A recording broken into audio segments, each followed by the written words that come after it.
Hey everyone, welcome back to Most Amazing Top 10. I'm your host, Chaderena. How many of you out there believe in supernatural beings like ghosts and demons and other unexplained terrors? Well, I'm sure you're just a little bit curious or you wouldn't be here at all. So I've compiled a list of the top 10 scary demon encounters.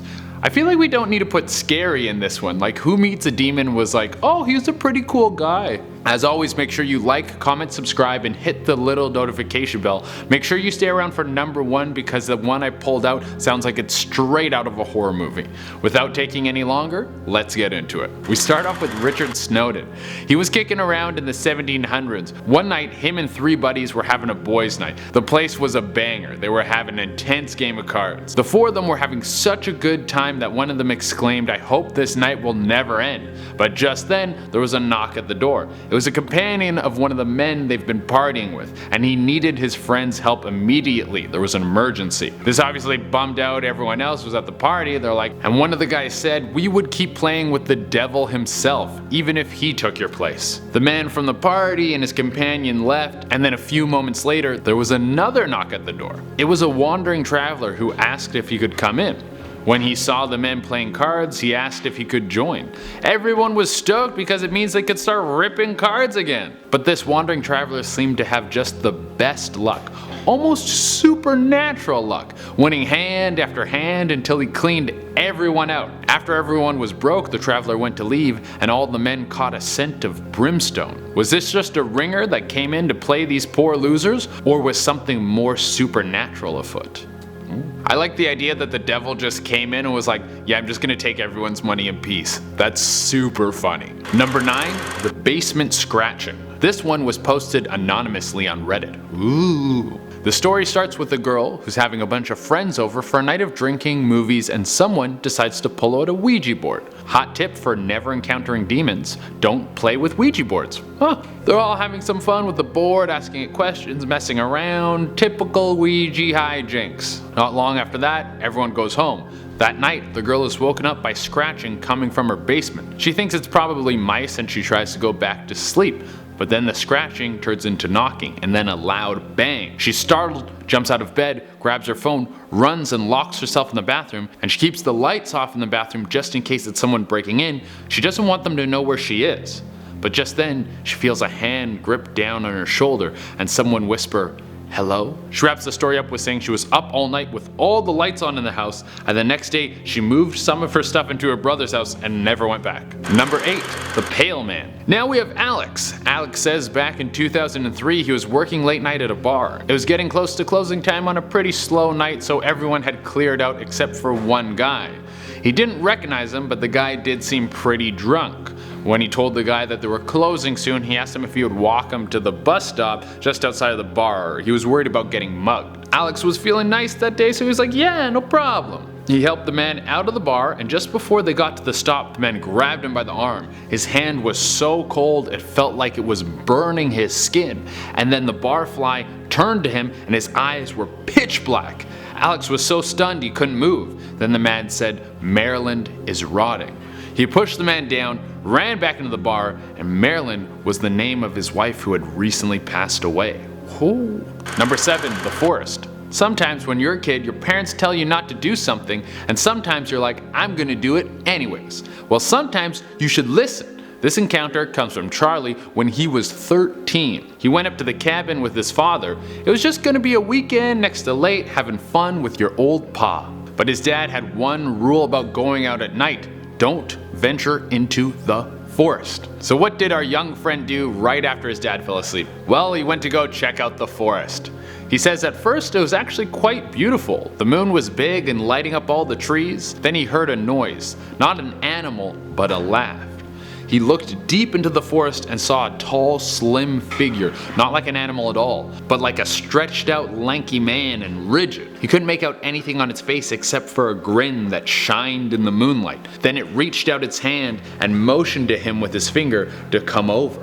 He obviously ran the hell out of there. He said he never told his dad because he didn't want to get in trouble, but he never forgot what he saw. Number 6, Witches. Sometimes you start doing something because it's trendy, and then you get halfway up a climbing wall and you realize you're afraid of heights. Well, Danielle got too deep into something in a similar way. She read a book on witches and thought it'd be fun to join her local coven. I think we should start with knitting. Maybe knitting before witchcraft. Anyways, she got with them, and after a few months she got invited to her first seance. So she went, and it was in a creepy basement, as it should be, and when she got there, there was someone who was tied down and sleeping. She didn't recognize the girl, but she followed along with the ritual because peer pressure is very strong, guys. The chanting and the ceremony got more and more intense, and then everything stopped. They untied the girl and then sat in a circle around her. The girl who was previously tied up sat up, looked at Danielle, and then spit what looked like blood all in her face. This was enough to push her over the edge, so she ran out of the basement and never went back to the coven. She said sometimes she had vicious nightmares that she was giving birth to a baby that had claws, fangs, and rotting skin. Super gross. Number 5. Sleep paralysis. You can thank YouTube for this story from a guy who said he would get sleep paralysis and often see a reoccurring creature. He said it had a human-like body but skin that looked hard and sharp. It had no teeth and very little hair, with long nails that looked like they haven't been washed in months, and instead of eyes, just dark pits. Now, it's not uncommon for people to hallucinate during sleep paralysis, but he said this creature would tell him things. Horrible things that hadn't happened yet, but were going to happen eventually. And then eventually, they did start happening. Now he can't sleep without the aid of sleeping pills. This is terrifying. 4. The new house. You move into a new home and you get inspected and they say everything's good, but little did you know there's a demon in the house. This happened to JD when him and his family moved into a new home, and then weird things started happening. Stuff would go missing, things would move at night, sometimes he would hear laughing. It was just unsettling. It was unsettling but not terrible, until one night he was woken up by his bedroom door slamming shut. He sat at the edge of his bed and he saw it. It looked like a decrepit old woman with flesh falling off her bones and pointed teeth. This thing let out a scream so loud he closed his eyes in fright, but when he opened his eyes, the thing was gone. They moved out of the house not long after that. Number 3, the graveyard. I got another hot tip for you guys. Don't go to graveyards at night. Nothing good has ever happened in a graveyard at night. But Monica was grieving her recently dead mother and couldn't sleep, so she thought taking a drive down to the burial site might put her at ease. When she got there, it seemed like no one was there. She walked up to her mom's spot and she stood there reminiscing for a moment. Then she saw a man in a dark coat walking towards her about 50 feet away. She was scared, so she started to rush back to her car. For a moment, she looked back and caught a glimpse of the man's eyes. They were glowing yellow. She started sprinting to her car. She got in and sped off. Once she was far enough away, she pulled over to gather herself. Then she felt it. It felt like something dark was close. She looked in the rearview mirror and saw the glowing eyes from inside the car. She then looked back and there was nothing. She then sped off again until she got home. Then, when she got to her apartment, there was a note right on her door. The note was unmarked, but it read, "See you soon." That is terrifying.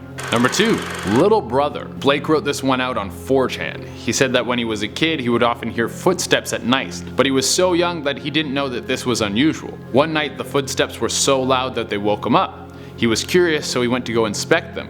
He followed the noise until he came across a boy sitting with his back to him crying. He asked if the boy was okay, and then the boy turned to look at him and he had no face. He was terrified and ran into his parents' room screaming. Nothing like this ever happened again, but he never forgot that night. Number 1, Home Alone.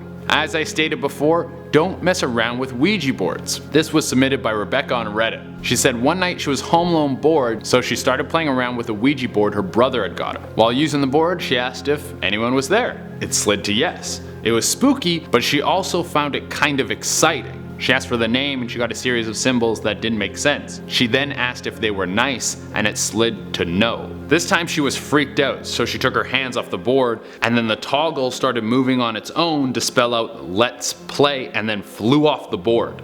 Then banging on the windows, and all around the house started. The lights started flickering on and off, and she said she felt like she was choking on something. She ran into the bathroom, locked the door, and then spit black sludge into the sink. Terrified, she looked up into the mirror and didn't see her face, but what she describes as the devil's grin. After this, she fainted. Rebecca said her family found her on the bathroom floor. She later went for psychiatric treatment, but all tests came back to say that she had no mental disorders. So who knows what really happened. Well everyone, that's our list. Let us know in the comments if you've ever encountered a demon. Like always, make sure you like, comment, subscribe, and hit the little notification bell. Until next time, I've been your host, Che Dorena, and next time you want to play with a Ouija board, just have a nice bath instead.